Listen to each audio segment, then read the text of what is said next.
Hello and welcome to the final chapter of The Strange Case of Dr. Jekyll and Mr. Hyde for the commentary on Henry Jekyll's full statement of the case.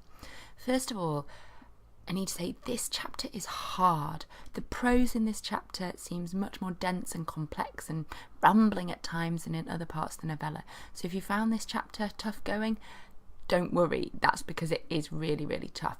But it's also such an important chapter. I mean, it's 15 pages, and when you consider that the entire novella is only 70 pages, it's so significant in taking some time to really understand what we learn in this chapter about Jekyll and why he transformed into Hyde and how his feelings towards that process changed over time. So, at the beginning of the chapter on page 55, Jekyll is talking about having always felt that he had this kind of, in very simple terms, good and evil side within him, and that he always had this badness. And he said, I hid them with an almost morbid sense of shame. He knows that these evil thoughts and desires are wrong, and that he feels that they need to be hidden, but that they're still a part of him. It doesn't stop him from doing bad things, and there's no specificity here about what those bad things are that Jekyll has done in his past, but they were clearly kept very quiet. He felt the need to exercise his demons, shall we say, in some way, but he knows that what he does is wrong. He hides these wrongdoings. And he says at the bottom of page 55, he believed that man is not truly one, but truly two, suggesting there this idea of the good and the evil, that we have different parts to ourselves and our personalities, and that they are not necessarily linked, but can be quite separate. However, he does then go on to say that he only says two because that's the amount that he has been able to kind of divide himself into, and that actually there may be more there. He describes this separation of different beings as being the primitive duality of man. This idea of calling it primitive there, that it's something very deep in the core of humans, that it's been there over time, that it is natural, but also if it's so primitive, it's somewhat uncivilized as well, that it comes deep within us there. And he describes about why he thought that it would be a good idea to separate out these two different sides of him. And says, if each, I told myself, could be housed in a separate identities, life would be relieved of all that was unbearable. The unjust might go his way, delivered from the aspirations and remorse of his more upright twin, and the just could walk steadfastly and securely on his upward path, doing the good things in which he found his pleasure, and no longer exposed to disgrace and penitence by the hands of this extraneous evil. So here he's saying that, it would be better for both. The evil one could truly be evil, and the good one could truly be good. Now we know that that's not quite how things turn out, and as we'll hear later in Jekyll's narrative, is that when Jekyll is still Jekyll, he's not pure good, he's still the commingled good and evil, whereas Hyde is the pure evil. So perhaps what he thought would happen in terms of this separation of pure good, pure evil is not quite what he ended up doing, and he didn't get what he bargained for there. And so we hear about kind of the mixing of the potions and the scientific experiments there. And then on page 57 he says, I hesitated long before I put this theory to the test of practice. And that shows that, he knows that this is wrong in some way. He waits a long time, he really considers it. Also that he knew well that I risked death, that there may be no coming back from this, or he may be trapped in the body of Hyde once he had done that. And he also says, I had long since prepared my tincture. So he has this potion ready for a really long time and really considers whether or not he should do this or not. But as we know, eventually he gives in to that and decides that yes, it is worth that risk. And he describes kind of what it's like to have that first transformation. The most racking pangs succeeded, a grinding in the bones, deadly nausea, and a horror of the spirit that cannot be exceeded at the hour of birth or death. I mean, that sounds pretty horrific there.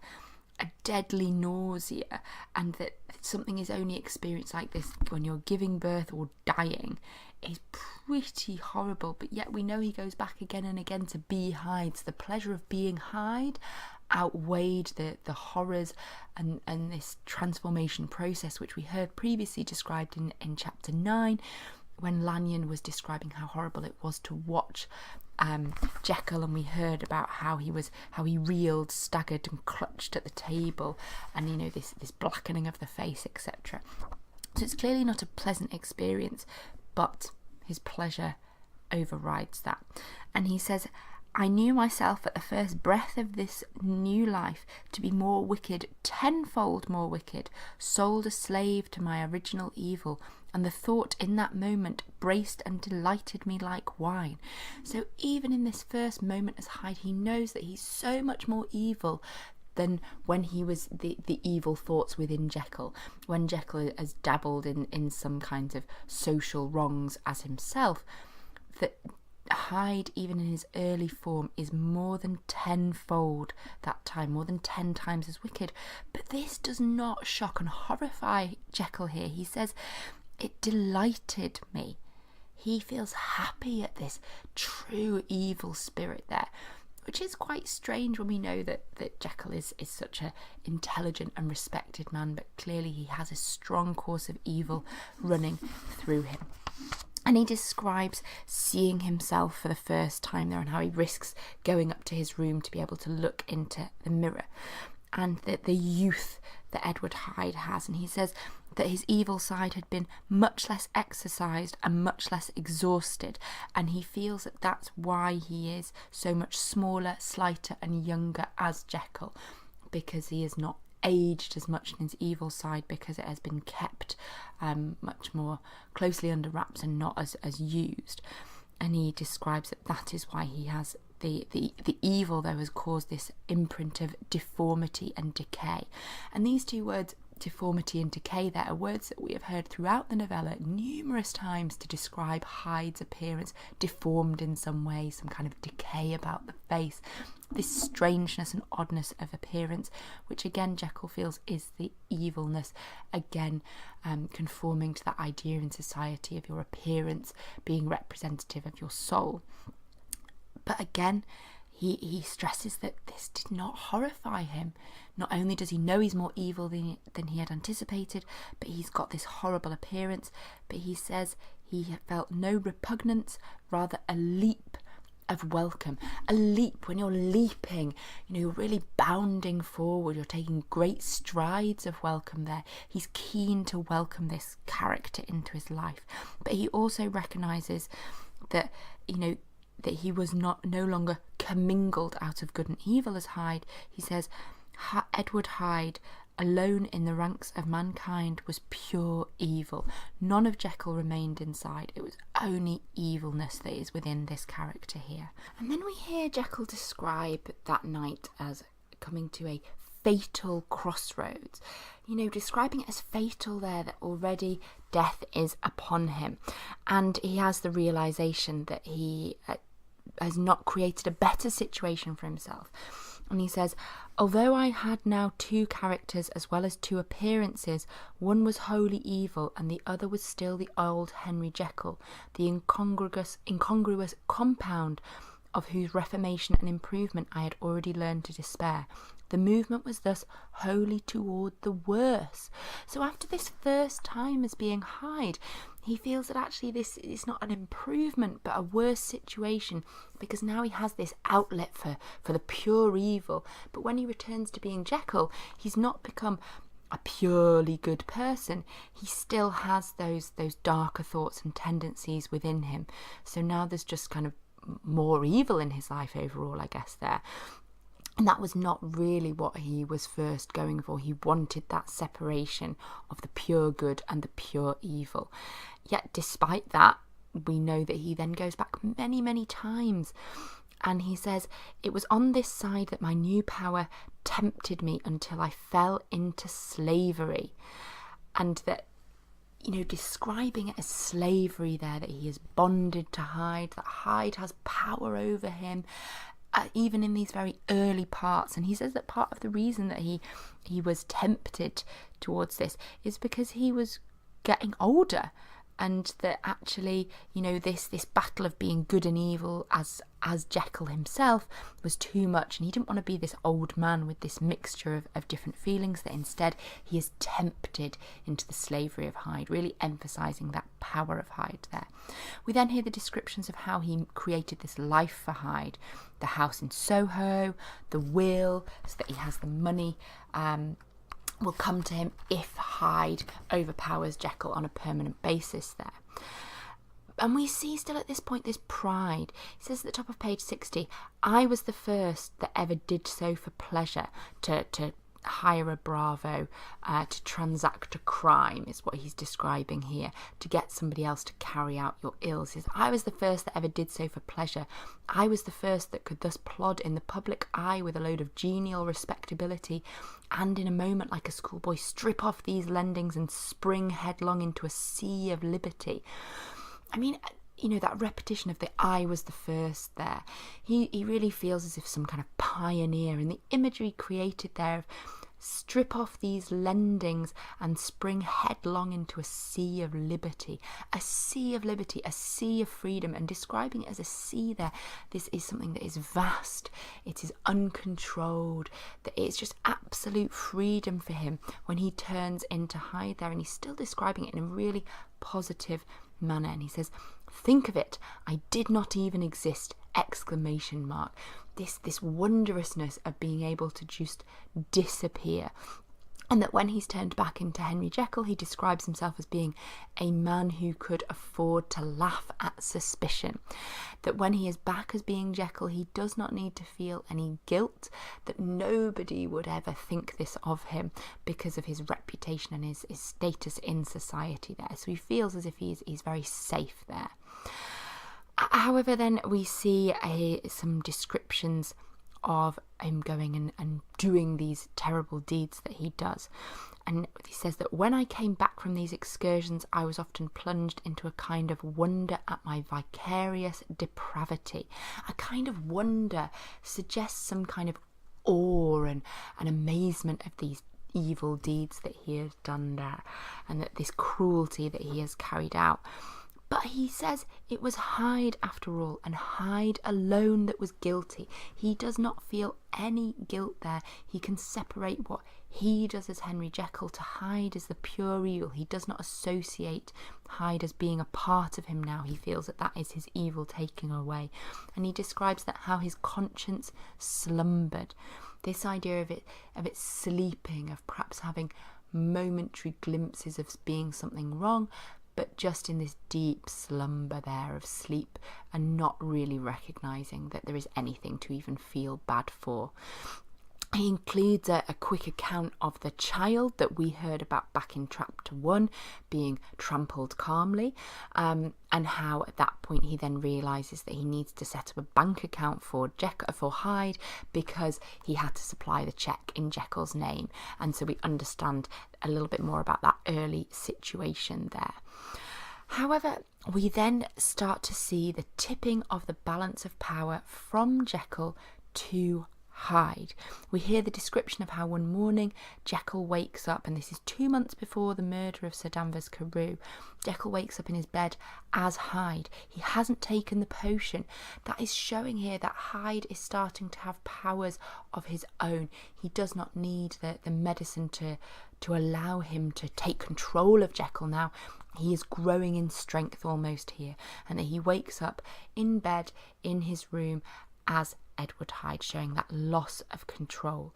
And that when he sees this and realises this, he is bound of terror. How was it to be remedied? And the idea of being bound of terror, that he's really frightened by this, he's really terrified by this, as he well should be. He knows that he's been dabbling in some pretty dark arts here, and that now there is the possibility that can he even turn himself back there.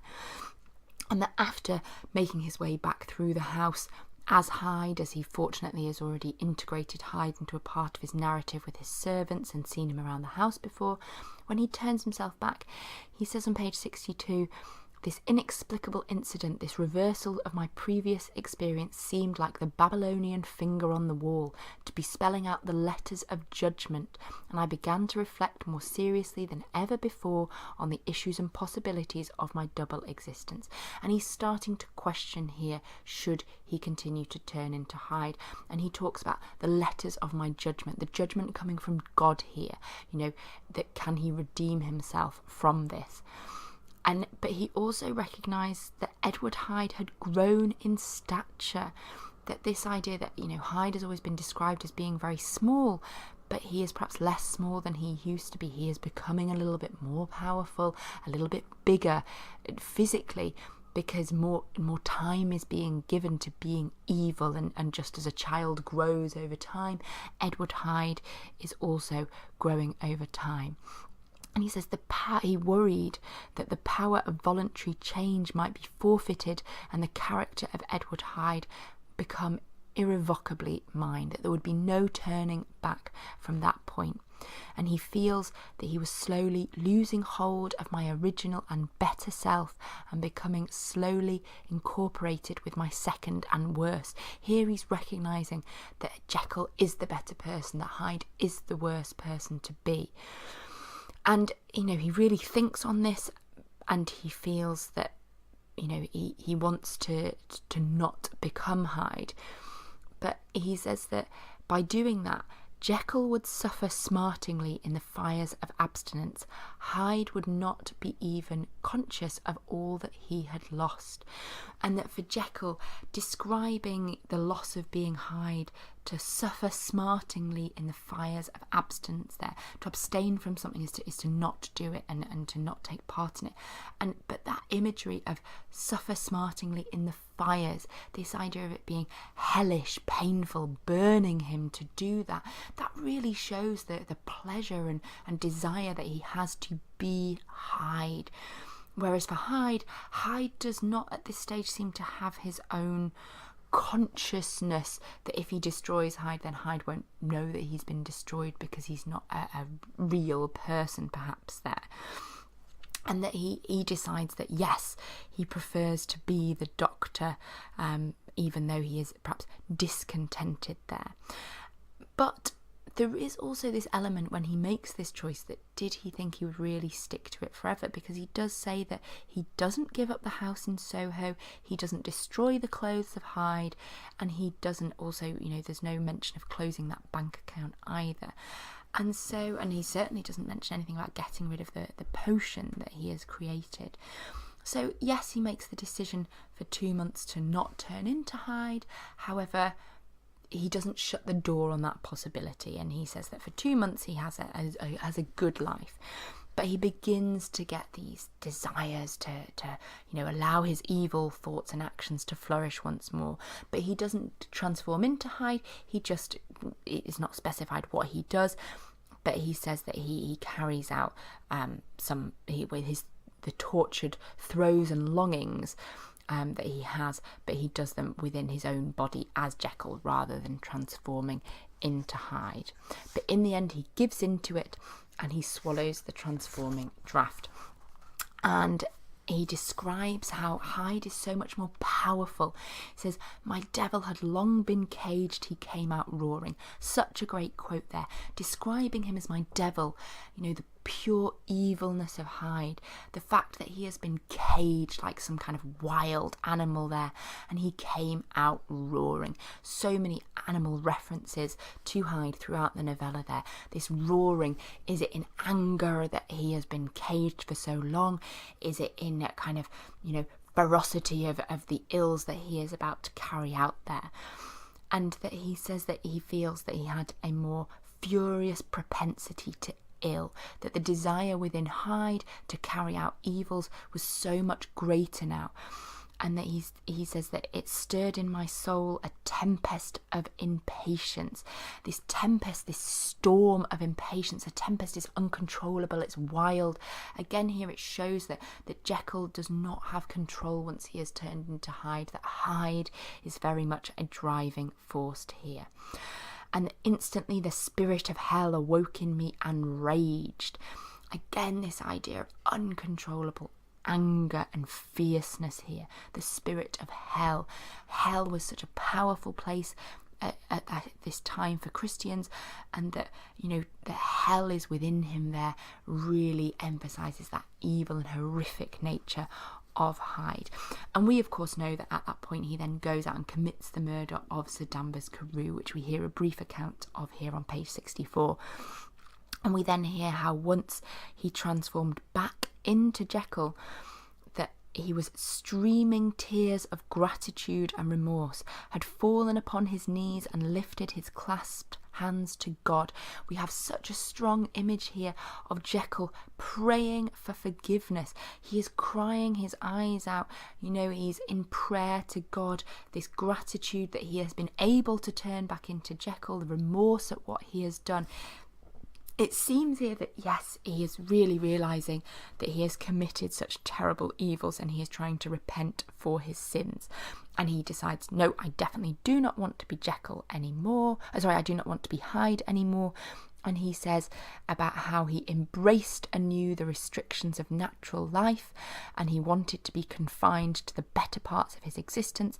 And he also says about how he locked the door by which I had so often gone and come, as in when he was Hyde, and ground the key under my heel. A reference back to chapter 8 when we hear about how Poole and Utterson have found that ground key and they can't work out why the broken key is there, and it's because Jekyll has broken it as himself, so that if he turns into Hyde he cannot actually get out through the back door. He locks the back door to prevent Hyde escaping.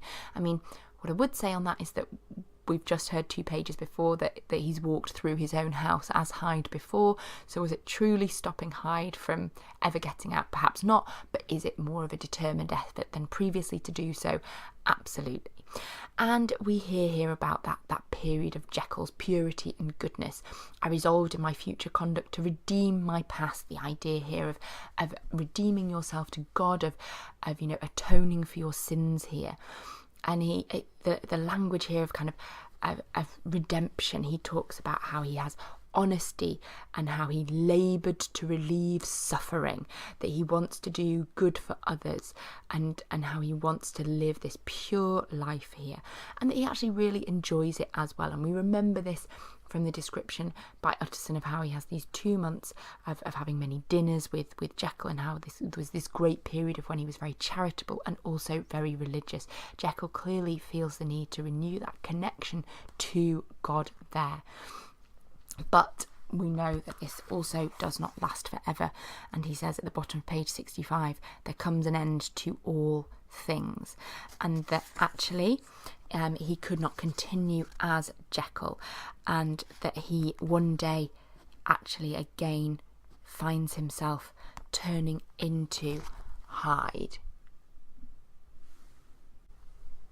He is sat on a park bench in Regent's Park and turns back into Hyde, and he then, you know, at first is not so alarmed by this, and then has the realisation that actually this is going to be quite terrible, because he is a wanted man and that he will face the gallows if anyone finds him, that is to face death. Okay, and so he then feels very afraid, and it is this point that he writes the letter to Lanyon that we have just heard about in the preceding chapter. And we then hear the description of him going to Lanyon's house, and we really see this horrible nature of Hyde here. He gnashed his teeth to the taxi driver with a gust of devilish fury here again. This imagery of the devil, this ultimate evil within him there as he goes. He talks about how he walks past other people and how these passions raged within him like a tempest. Again, we have this reference to a tempest here, the second time in this chapter, this imagery of an uncontrollable storm of anger. And that when a woman spoke to him, it says he smote her in the face, as he hit her in the face. This uncontrollable and unjustifiable anger that's so unnecessary for someone to just speak to him leads to such a physical and horrific, violent reaction here.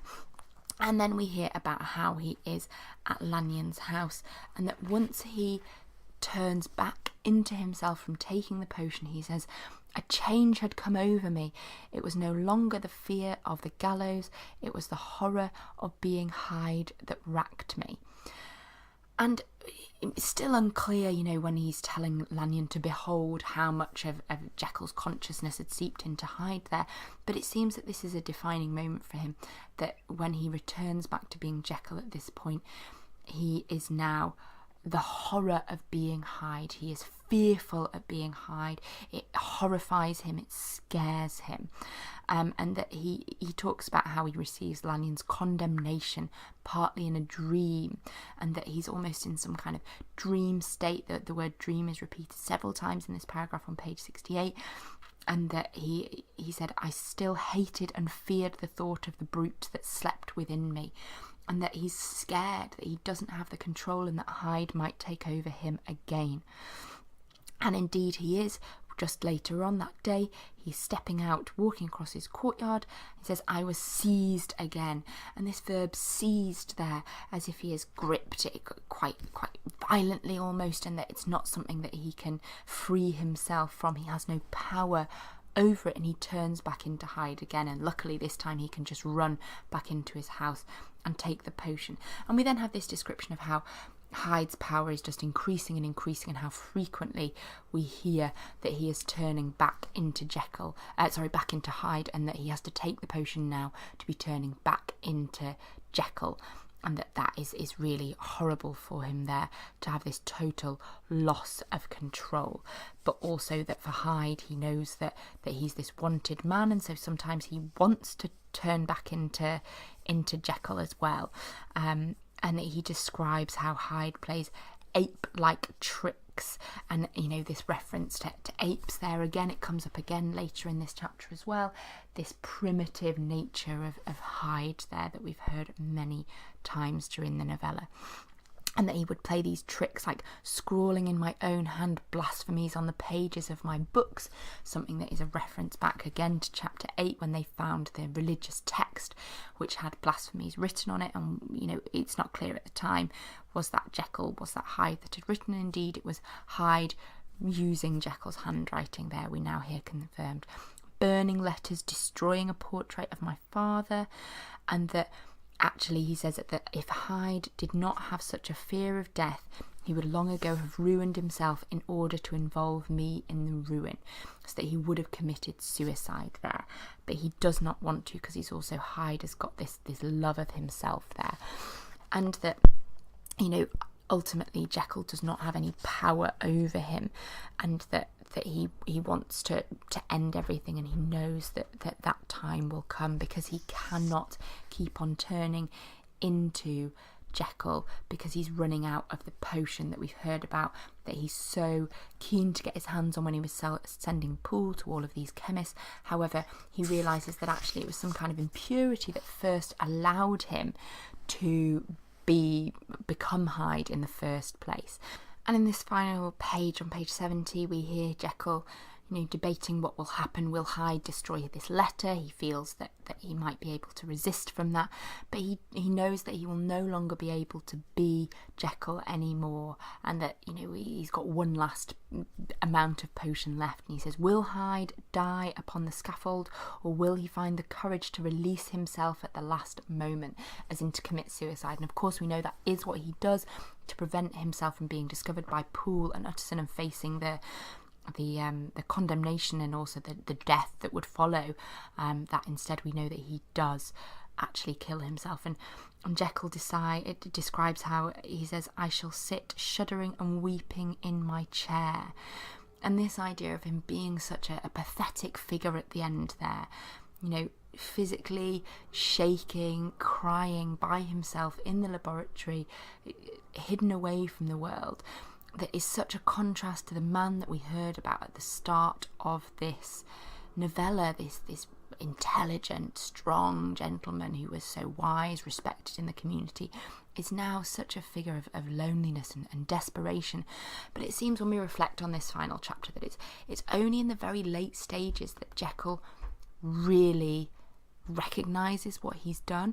It's only after the transformation at Lanyon's that he has this true fear, when he realises that he has lost all control. And perhaps there's a little bit of a vanity to Jekyll there, that he thought that he had the power, a bit of an arrogance, that even though in earlier stages when he's transformed into Hyde unwittingly, that he still felt that the power was his. And it's only after this final transformation in front of Lanyon there, he's revealed himself at that point as well, that he realises those true horrors of Hyde, and that what he has done is wrong.